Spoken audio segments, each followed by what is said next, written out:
Welcome, friends. It's good to have you here again today. No matter the church of your membership, the form of your baptism, wherever you are on the journey with God, there's a place for you at this table because it's God's table. So pull up a chair and come to the table.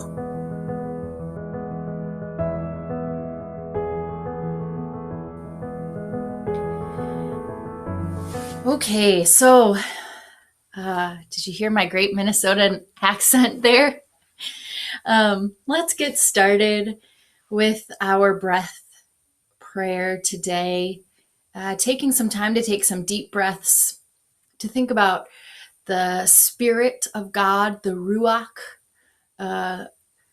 filling our lungs and our bodies with peace and love today as we breathe. So sit up nice and tall in your chair. You can lift your chest up a little bit, let that heart shine forward out into the world.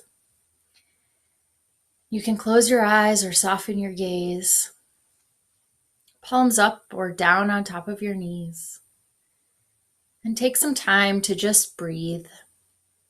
Notice what your breathing is like right now. Where you might be holding on to something in your muscles, in your body, try to relax that. And as we breathe in, we think about breathing in love and peace. Take in a nice long breath through your nose. Fill up your belly, all four sides of your abdomen, and then let it out through your mouth, trying to let it go a little bit longer than your inhale.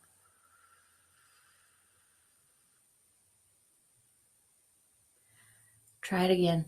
Inhale. And exhale.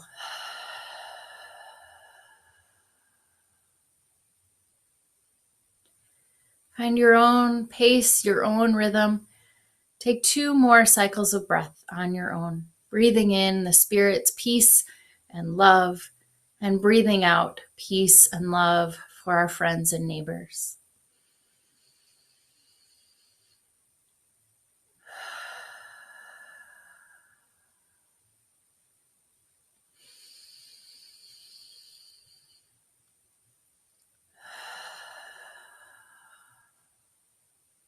Let's take one more breath all together, maybe the deepest breath you've taken all day, down into the very bottom of your belly. And let it go with a big sigh.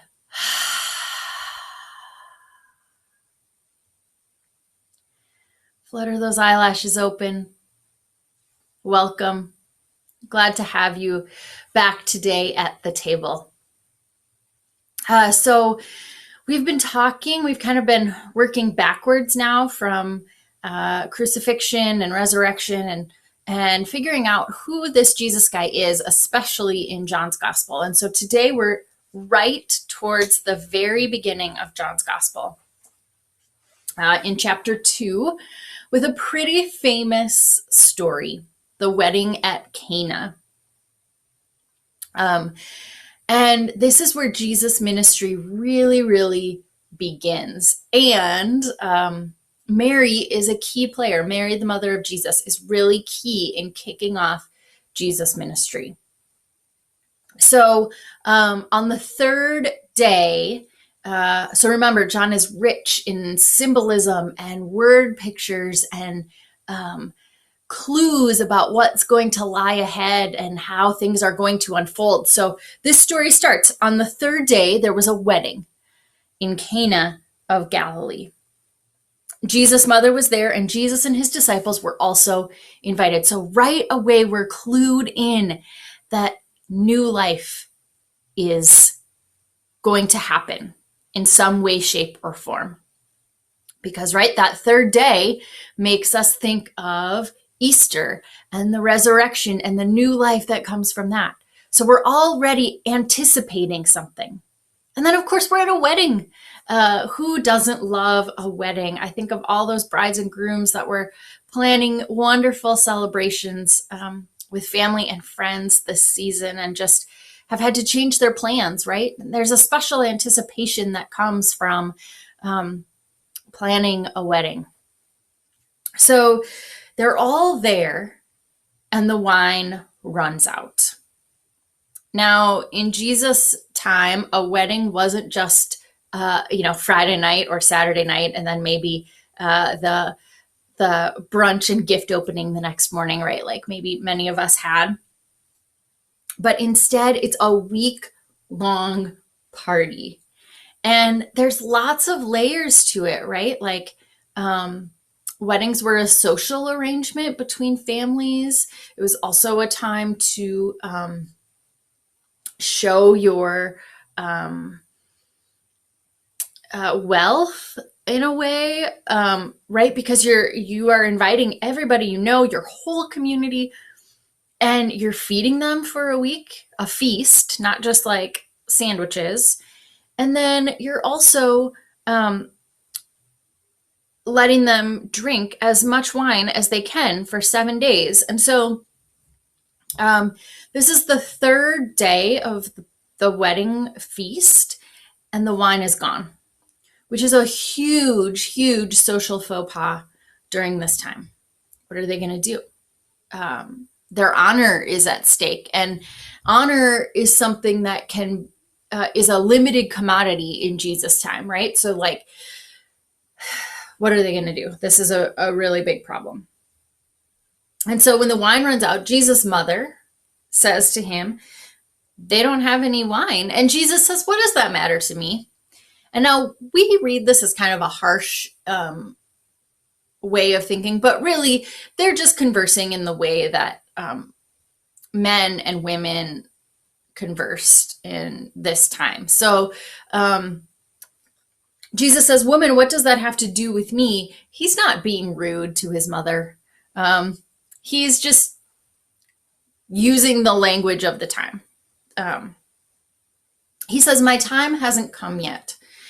And he's talking about the time to reveal the fullness of who he is, right? And in Christianity, ultimately, the fullness of who Jesus is revealed on the cross. So we have a long journey to take with Jesus to the cross.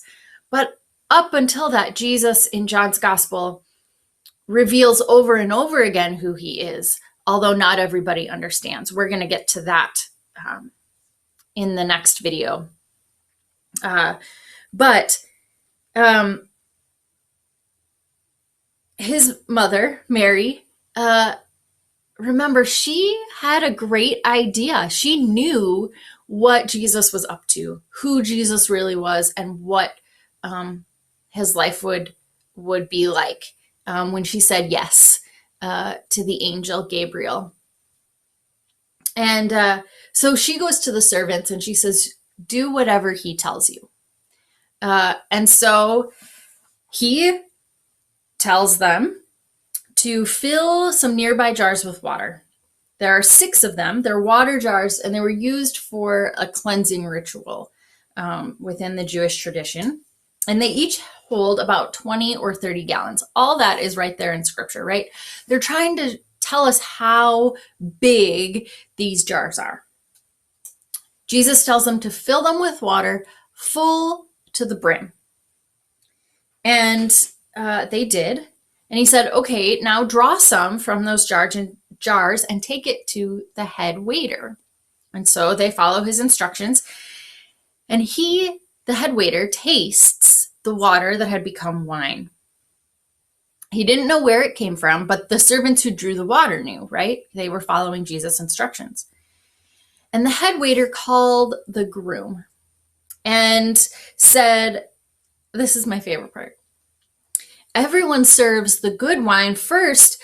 They bring out the second-rate wine only when the guests are drinking freely, right? So basically he's saying, most people serve the good wine first before everyone's drunk, and then bring out kind of the cheap stuff once everyone's really had their fill of the good stuff. But then he says this, you kept the good wine until now. So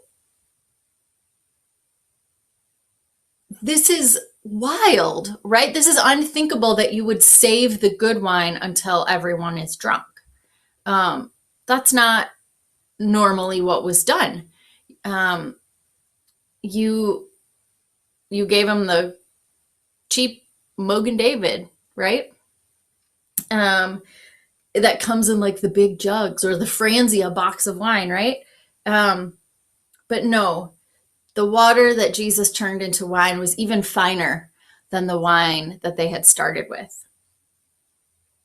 The Bible says this was the first miraculous sign that Jesus did in Cana of Galilee. He revealed his glory, and his disciples believed in him. So, gosh, there's so much more to unpack in this story.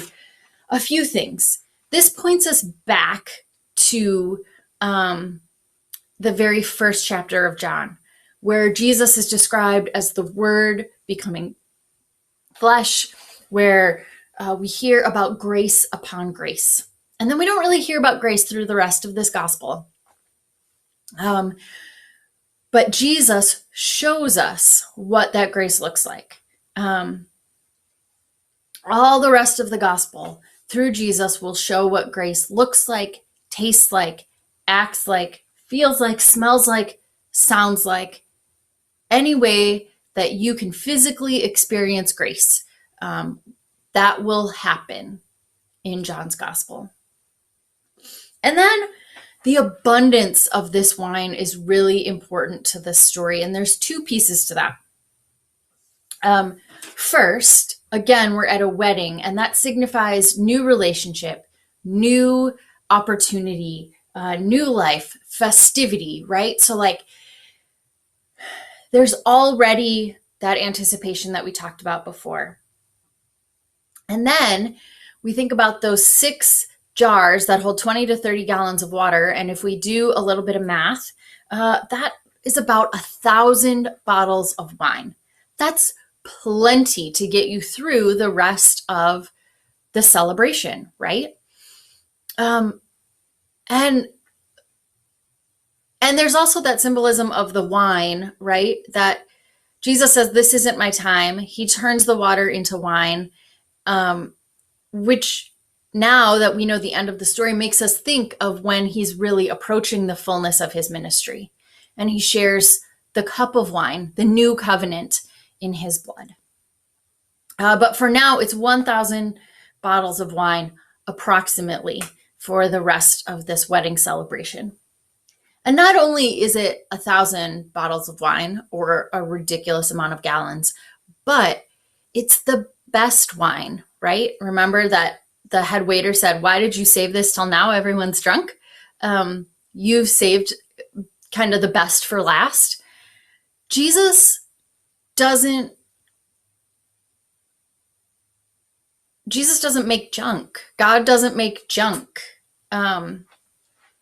Jesus' presence is going to be more extravagant and more than what you were expecting, right?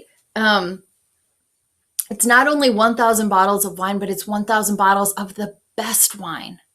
So Jesus is providing more than what was necessary, and even better than what was expected. And if that's not a word of good news to all of us, I don't know what is, really. That with Jesus, we can expect not only signs of abundance and grace, but better than we expected. It's astounding to me. And so all of this story is a promise of resurrection, a promise of new life. We're going to talk more about that when we talk about Nicodemus meeting Jesus. This new life that comes from Jesus, the abundance that comes from Jesus, the incredible grace that's experienced in each and every encounter with Jesus, and how intensely personal it is, right? This first sign about who Jesus is, revealing that he is God, is very specific to this party, right? He didn't just like make a bunch of wine for a place that was selling food. He didn't just make a bunch of wine for somebody's household storage. He made it at a wedding in a particular context with a particular purpose. And as we explore more of Jesus' signs, we'll discover that each one is very particular, which is also good news for us as well. Okay, so for your spiritual practice today, there's a few things. I want you to take a few moments and sit somewhere peaceful and lovely, whatever that looks like or feels like for you. And bring along your favorite beverage. It could be a glass of ice water or a Diet Coke with lemon. That's my favorite. Or you've got a favorite latte or a cup of coffee or kind of tea or a glass of wine maybe. Or something else that you love and want to spend a few minutes savoring. And then as you sit there, I want you to just be very mindful of your senses and how that experience looks and tastes and feels and smells and sounds, right? Kind of like this experience of grace. This abundant grace that happens.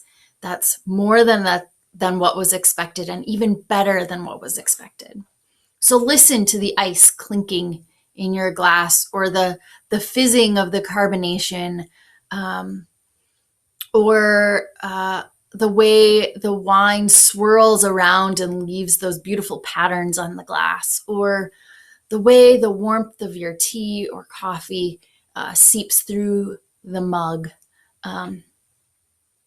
the way it smells when you bring it up to your face, right? And then when you take a drink, when you notice all of these things, and then you take a drink of it, I want you to see if you can feel this very particular experience of that liquid traveling down your throat and into your stomach. Sometimes when you drink a really cold glass of water, it's easier to feel that experience. And just feel it. Just see what happens. And then take that practice with you.